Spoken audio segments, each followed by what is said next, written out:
Ano ang first instinct mong gawin? Kapag may problema ka na kasing laki ng bundok, nauna ka bang tumingin sa laki ng bundok o sa mas malaking Diyos na lumikha ng langit at lupa? If we will be honest sa ating sagot, marahil masasabi natin na may tiwala naman tayo kay God, pero ang hirap namang hindi magka-anxiety sa problema. Lalo na kung ang problema ay talagang napakahirap at napaka-imposibleng masolusyonan. Sa buhay, lahat tayo ay binibigyan ng pagkakataon ng Diyos upang mag-exercise ng faith. Pero ang tanong, kapag may problema ka, ano ang first instinct mong gawin? Sa Matthew chapter 17 verses 14 and 20, mababasa natin ang kwento ng isang lalaki na lumapit kay Jesus upang humingi ng kagalingan para sa kanyang anak. Sinabi niya na lumapit na rin siya sa disciples, ngunit kahit ang mga ito na binasbasan ni Jesus na magpagaling ng mga may sakit, ay hindi rin napagaling ang bata. Matapos mapagaling ni Jesus mismo ang bata, lumapit ang disciples at nagtanong kung bakit hindi nila napagaling ang bata. Matapat silang sinagot ni Jesus, dahil sa maliit ang inyong pananampalataya. Tandaan ninyo, kung kayo'y may pananampalataya sa Diyos na sinlaki ng buto ng mustasa, maaari niyong sabihin sa bundok na ito, lumipat ka roon at ito'y lilipat nga.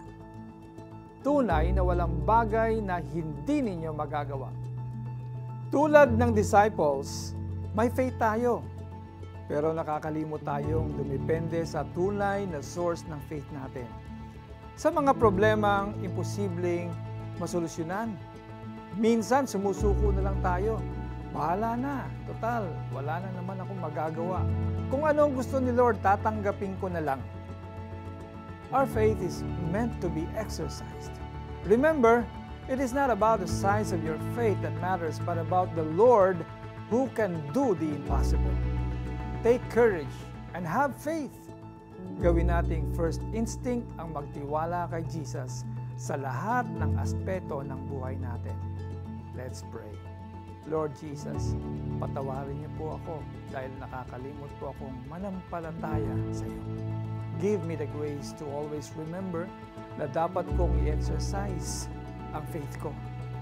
Thank you for your love. In Jesus' name, Amen. Exercise your faith. Pray the promises of Jesus and believe in what He can do over your situation. Sumagot siya. Dahil sa maliit ang inyong pananampalataya, tandaan ninyo, kung kayo'y may pananampalataya sa Diyos na sinlaki ng buto ng mustasa, maaari ninyong sabihin sa bundok na ito, lumipat ka roon at ito'y lilipat nga. Tunay na walang bagay na hindi ninyo magagawa.